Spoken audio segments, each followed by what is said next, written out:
Bismillahirrahmanirrahim. Assalamualaikum warahmatullahi wabarakatuh. Shalom, Om Swastiastu, Namo Buddhaya, salam kebajikan. Yang sama-sama kita hormati, kita banggakan dan kita cintai Presiden Republik Indonesia, Jenderal Purnawirawan Prabowo Subianto, yang juga adalah alumni Partai Golkar, disempurnakan lagi dengan memakai dasi warna kuning hari ini. Jas boleh hitam, tapi dasi tetap kuning, artinya Golkar tetap ada di dalam hati Bapak Presiden Prabowo. Makasih Bapak Presiden atas kehadirannya. Ini sudah temu kangen Pak, banyak teman-teman tanyakan kepada saya, bahwa Presiden datang atau tidak. Saya katakan kepada mereka bahwa insya Allah selama doktrin karya kekaryaan masih ada di sanubari Bapak Presiden Prabowo, insya Allah beliau akan hadir, dan hari ini tepat akan ada. Yang saya hormati Bapak Wakil Presiden Republik Indonesia, Bapak Gibran Rakabuming Raka, yang hadir bersama-sama kita juga. Kita berikan aplaus, terima kasih Bapak Wakil Presiden. Yang saya hormati Wakil Ketua MPR, abang saya, Bang Muzani, terima kasih. Yang juga adalah Sekretaris Jenderal Partai Gerindra. Oh, mohon maaf, Ketua MPR RI. Berarti respon kader partai untuk cinta Gerindra ini tinggi gitu. Masuk barang, masuk. Yang saya hormati Ketua DPR RI, kakak saya Ibu Puan Maharani, kata Ketua Panitia Perempuan hebat katanya. Yang saya hormati seluruh anggota kabinet Merah Putih yang sempat hadir, yang mohon maaf saya tidak sebut satu persatu. Ketua-ketua umum partai politik yang sempat hadir, yang mohon maaf saya tidak sebut satu persatu. Lebih khusus yang saya hormati Wakil Presiden ke-10 dan ke-12 yang juga mantan Ketua Umum DPP Partai Golkar, Bapak Muhammad Yusuf Kalla, yang sudah hadir bersama-sama kita. Ini kader Golkar yang pasca reformasi yang punya jabatan Wapres 2 kali dan presidennya berbeda, cuma Pak Yusuf Kalla aja. Itu terjadi karena pernah jadi ketum Golkar, kira-kira begitu. Yang saya hormati Ketua Dewan Pembina Partai Golkar, Pak Agus Gumiwang, Ketua Dewan Kehormatan Bang Ical, kita berikan aplaus kepada Pak Abu Rizal Bakri, Ketua Dewan Etik, dan seluruh senior-senior yang mohon maaf saya tidak sebut satu persatu. Sekretaris Jenderal, Wakil-Wakil Ketua Umum, Bendahara Umum, dan seluruh pengurus DPP Partai Golkar yang hadir pada hari ini. Yang saya hormati anggota fraksi 102 orang DPR RI yang sempat hadir di ruangan ini. Para ketua Ormas Hasta Karya, ketua-ketua Golkar, DPD 1, DPD 2, yang saya muliakan yang hadir pada hari ini. Dan seluruh anggota DPR, kabupaten, kota, provinsi, yang berjumlah 2.900, yang baru selesai mengikuti pembekalan dalam mengawal pemerintahan Prabowo Gibran ke depan. Seluruh kader dan hadirin yang berbahagia. Pertama-tama, marilah kita panjatkan puji syukur kita kehadiran Allah Subhanahu wa taala atas limpahan rahmat kasih sayangnya, sehingga pada hari ini kita dapat berkumpul di sini dalam rangka mengikuti perayaan puncak HUT Golkar yang ke-60. Hari ini merupakan hari yang sangat penting. Ibarat usia seorang manusia, 60 tahun bukanlah usia yang muda. Ini adalah usia matang-matangnya. Karena itu kalau kita menengok ke belakang tentang bagaimana proses Partai Golkar lahir, sesungguhnya Partai Golkar lahir adalah merespon terhadap kondisi politik yang pada saat itu terjadi di zaman Orde Lama. Stabilitas politik yang tidak menentu, adanya gerakan politik yang merubah ideologi Pancasila kepada ideologi lain. Atas dasar kesadaran itulah kemudian muncul gabungan organisasi-organisasi yang mengatasnamakan sebagai sekber dan mendeklarasikan diri pada tanggal 20 Oktober tahun 64. Dan disitulah terjadi bergabungnya antara TNI dan organisasi-organisasi sebagai cikal lahirnya Partai Golkar. Dengan demikian dapatlah kita artikan bahwa sesungguhnya Partai Golkar lahir bukan dimiliki oleh 1-2 orang, tapi Partai Golkar lahir atas dasar gagasan besar para pendisri bangsa dan para tokoh-tokoh bangsa yang ingin melihat rakyatnya sejahtera.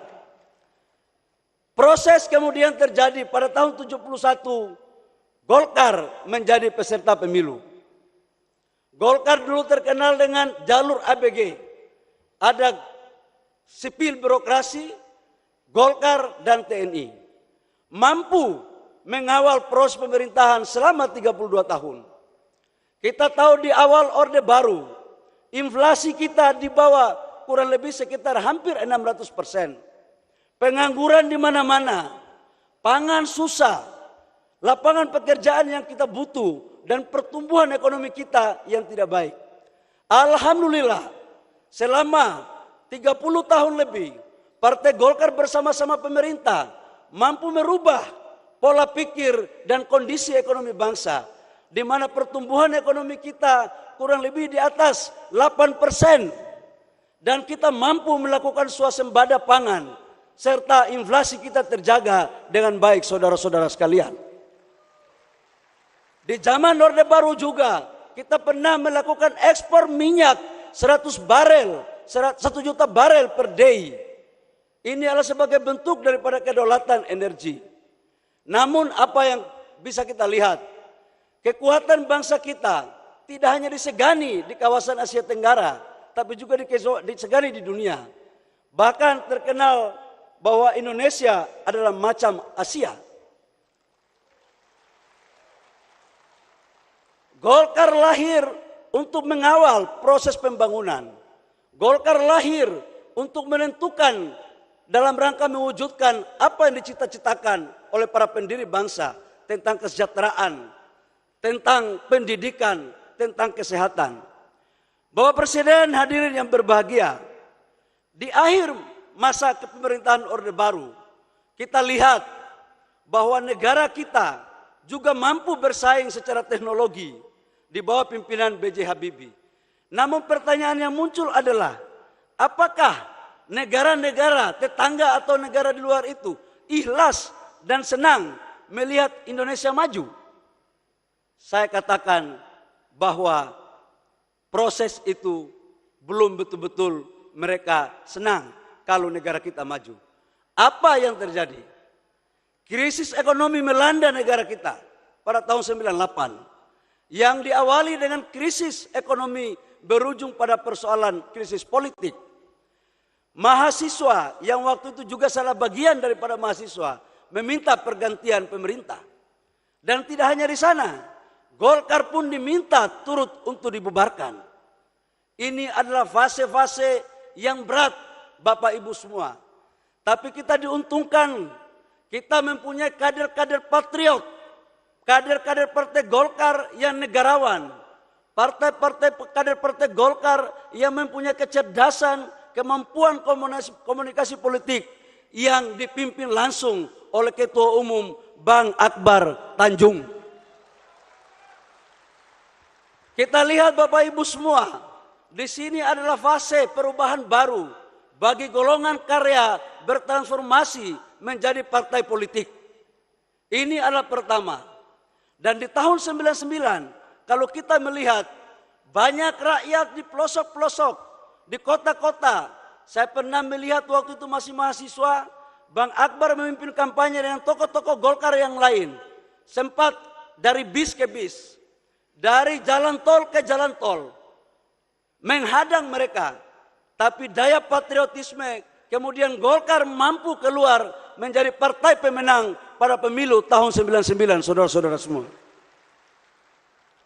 Pada tahun 2004, Golkar dengan paradigma baru Partai Golkar di zaman pasca reformasi mampu memainkan peran dengan melakukan konvensi agar kemudian 2004 menjadi partai pemenang. Konvensi adalah sebuah strategi yang menurut saya jitu, dan waktu itu peserta konvensinya adalah Ketua Umum Bang Akbar Tanjung, Bang Ical, kemudian Pak Surya Paloh, kemudian Pak Wiranto, dan Bapak Presiden Prabowo. Yang menang waktu itu adalah Pak Wiranto. Namun dalam Pilpres belum Allah mengizinkan jadi presiden. Tetapi yang kalah konvensi 20 tahun kemudian langsung terpilih jadi presiden. Jadi memang di Golkar ini ya ketua umum itu belum tentu jadi presiden. Belum tentu. Karena Golkar ini inklusif. Dan itu telah dicontohkan oleh Bang Akbar. Beliau ketua umum membuka diri bagi yang lain untuk ikut berkompetisi. Artinya apa? Yang saya mau sampaikan bahwa Golkar sebagai partai yang betul-betul adaptif, yang mau mengikuti perkembangan tentang sistem politik yang ada. Pasca pemilihan konvensi, apakah kemudian Partai Golkar sudah selesai? Enggak lagi. Muncul fase berikut. Pasca konvensi, Partai Golkar melahirkan kader-kadernya yang luar biasa, kemudian mendirikan partai lain. Jadi Golkar selalu silih berganti, naik turun. Diawali dengan Hanura yang didirikan oleh Pak Wiranto. Waktu itu orang berpikir Golkar akan semakin suaranya turun. Tapi alhamdulillah, sekalipun ada yang pergi, ada juga yang datang. Setelah Pak Wiranto pergi mendirikan Partai Hanura, ada satu lagi kader terbaik Partai Golkar, mendirikan Partai Gerindra.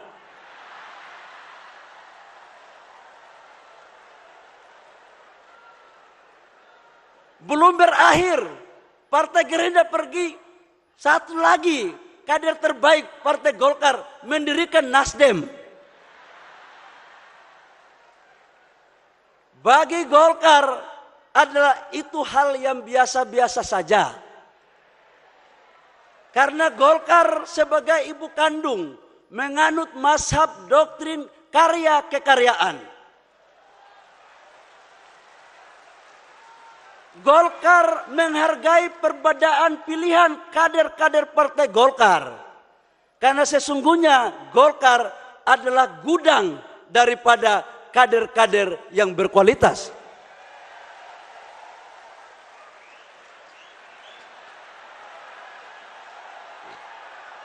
Saya juga ingin menyampaikan bahwa dalam perilaku politik Golkar tidak pernah menghina atau meremehkan partai yang lain. Kami selalu berjiwa besar untuk menghargai kebesaran partai lain. Dan oleh karena itu dalam perspektif hubungan kami dengan partai-partai yang lain, khususnya alumni-alumni Partai Golkar, kami seperti satu rumah, cuma beda kamar saja.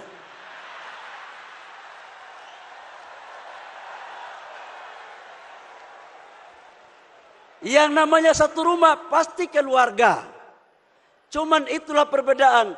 Golkar adalah ibu kandung yang melahirkan anak-anaknya. Bapak Presiden, hadirin yang berbahagia.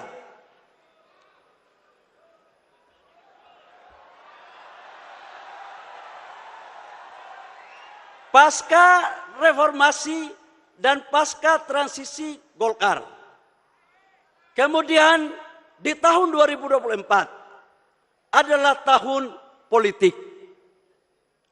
Kita sadari bahwa dalam tahun 2024 adalah tahun politik di mana mampu kita melewati proses pileg, pilpres, dan pilkada.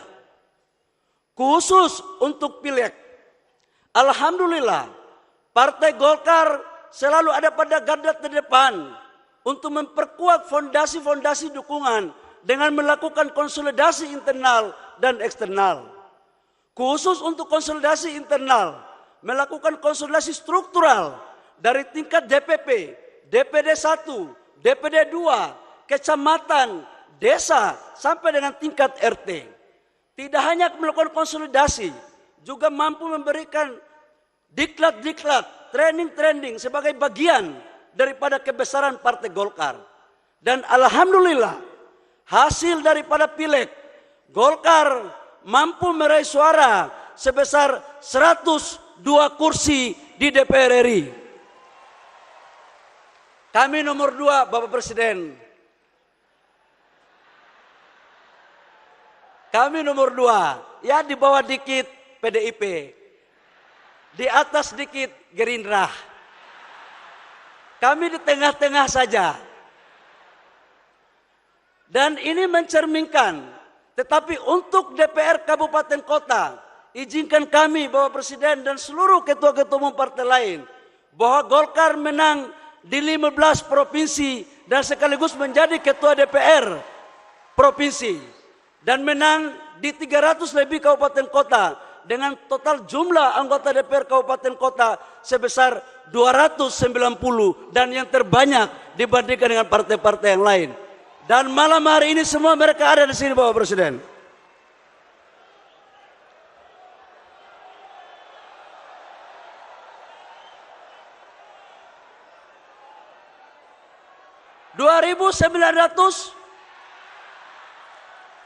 Oh, maklum ketua umum baru. Kalau datanya belum clear itu salah sekjen. Tuh.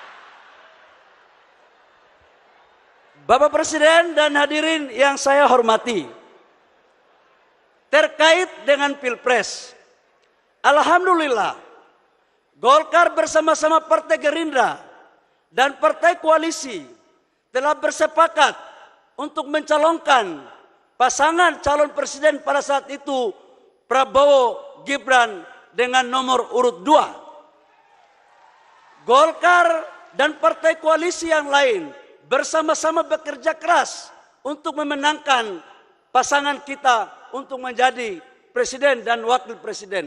Alhamdulillah juga, alhamdulillah terpilih dengan suara signifikan sebagai presiden dan wakil presiden. Ini karena sudah banyak belajar soalnya. Dari konvensi dan beberapa kali ini ilmunya udah semuanya pas. Apalagi Golkar dukung. Jadi insya Allah menjadi yang terbaik bagi rakyat bangsa dan negara. Selain daripada Pilpres, yang terakhir yang baru kita saksikan bersama-sama adalah Pilkada. Pemilu kada baru selesai. Banyak kenangan, cerita, dan tulisan dari lubuk hati maupun dari lubuk-lubuk yang lain. Yang hampir suaranya semuanya sama. Kok pilkadanya kosnya tinggi ya? Setelah pilkada, sekarang mulai kita mengatakan saling menyalahkan antara satu dengan yang lain. Ada yang merasa bersih dan yang lain kotor. Ada yang merasa membawa institusi A, institusi B ikut intervensi. Saya ingin mengatakan kepada kita semua di sini sebagai sesama anak bangsa, Golkar berpandangan tidak untuk kita saling menyalahkan antara satu dengan yang lain. Kalau itu salah adalah salah kita semua, dan kalau itu benar adalah benar kita semua. Hampir sebagian partai politik yang besar pernah mengalami kekuasaan, terutama Golkar. Partai yang lain juga pernah mengalami kekuasaan. Dan ilmunya ini sebenarnya sama-sama tahu. Ini sama-sama tahu. Cuman ada yang pergi, ada yang baru. Bapak Ibu semua yang perlu saya sampaikan. Dalam pandangan saya, sebagai mantan aktivis yang ikut mempelopori reformasi. Pertanyaan yang muncul, yang menggelitik di hati saya. Apakah demokrasi seperti ini yang kita inginkan? Saya mau tanya, apakah demokrasi seperti ini yang kita inginkan, saudara-saudara sekalian? Kalau ini yang kita pertahankan, mau jadi apa demokrasi ini? Dalam kajian banyak Partai Golkar, Bapak Presiden, ada suara-suara yang muncul dari kajian kami. Ini pilkada rasa pilkades. Partai Golkar telah berpikir bahwa ke depan harus ada satu formulasi yang tepat. Harus ada formulasi yang tepat untuk kita merumuskan sistem politik kita yang benar-benar baik untuk rakyat dan baik untuk negara untuk mewujudkan cita-cita proklamasi kita. Dalam pandangan Partai Golkar, tujuan negara kita bukanlah hanya demokrasi. Demokrasi sebagai instrumen untuk mencapai tujuan. Dan tujuan negara kita itu adalah mensejahterakan kehidupan bangsa, ikut mencerdaskan kehidupan bangsa, dan ikut mengambil bagian dalam ketertiban dunia, dan sekaligus menjaga marwah negara kita. Jangan kita melakukan disorientasi. Dan saya pikir Bapak Presiden, kalau memang partai lain yang belum mau menginisiatif, izinkan kami untuk Golkar memulai dialektika ini. Kita akan merumuskan, kita akan memberikan suatu pemikiran-pemikiran yang baik, yang sudah barang tentu tidak boleh kita menaifkan atau memperkecil hak-hak politik rakyat yang ada di negara kita. Setuju? Setuju? Bapak Presiden, di sini ada calon gubernur yang menang, calon bupati wali kota yang menang, tapi ada juga yang kalah dalam ruangan ini. Jadi menang maupun kalah, saya pikir yang menang jangan jumawa. Bagi kita semua, yang kalah juga jangan bersedih. Kita ikut motivasi dan daya juang Bapak Presiden Prabowo. Kalah berkali-kali tapi maju terus, akhirnya menang. Sudah ada contoh. Jadi kalau baru kalah sekali, jangan menyalahkan institusi lain dong. Jangan menyalahkan yang lain, maju terus. Maju terus. Taunya yakin usaha sampai.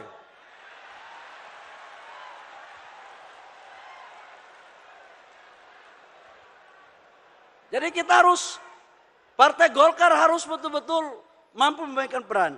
Bapak Presiden, hadirin yang berbahagia. Dalam konteks positioning Partai Golkar untuk mendukung pemerintah, kami telah bersepakat di dalam Munas untuk mengawal seluruh program-program pemerintah Presiden Prabowo dan Wakil Presiden Pak Gibran.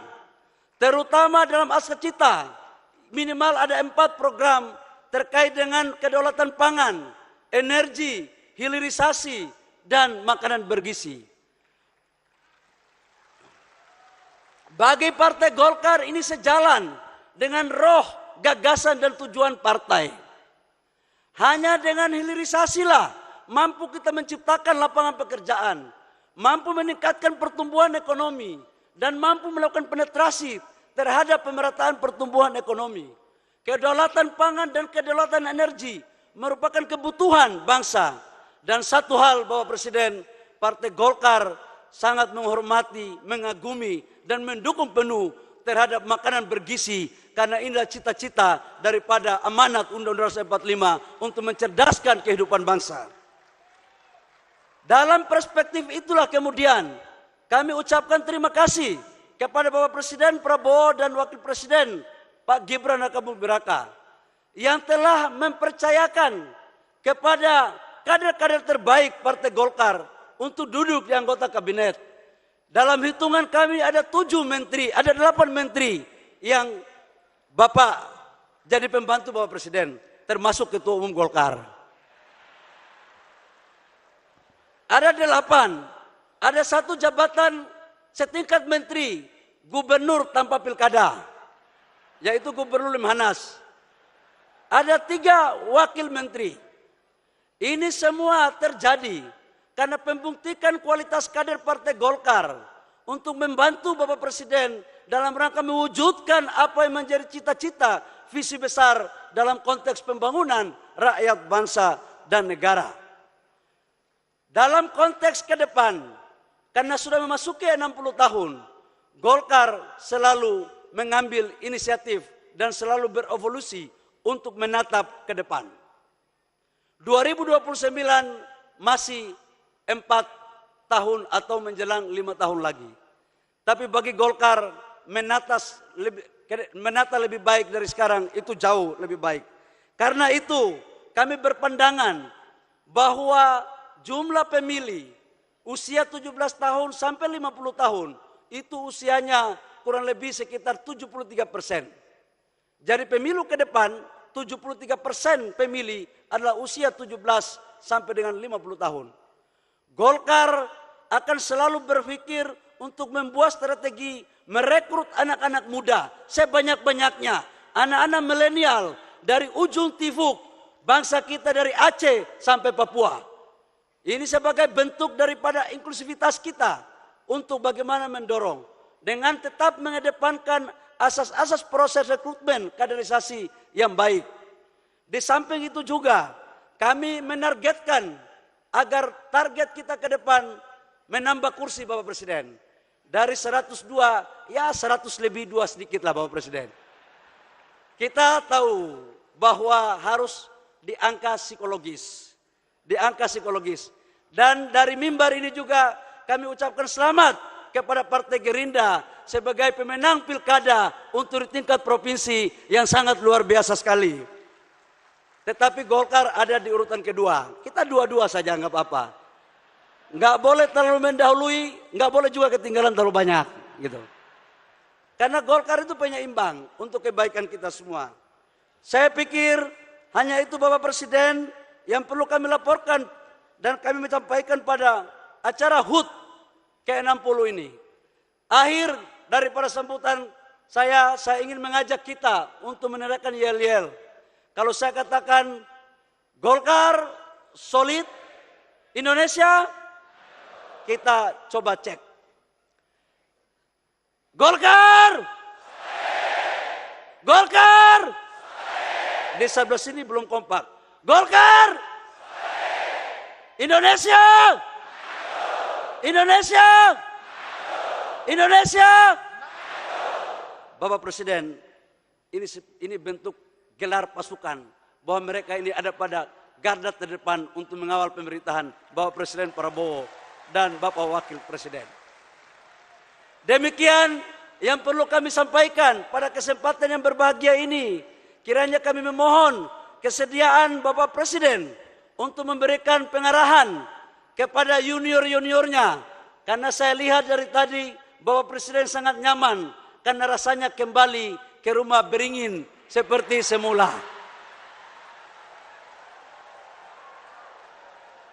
Rumah aslinya Bapak Presiden itu di sini sebenarnya.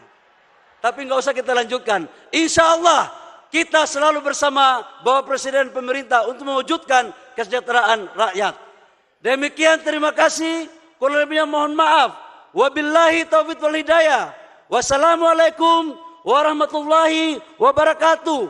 Shalom, Om Santi Santi Om, Namo Buddhaya, salam kebajikan.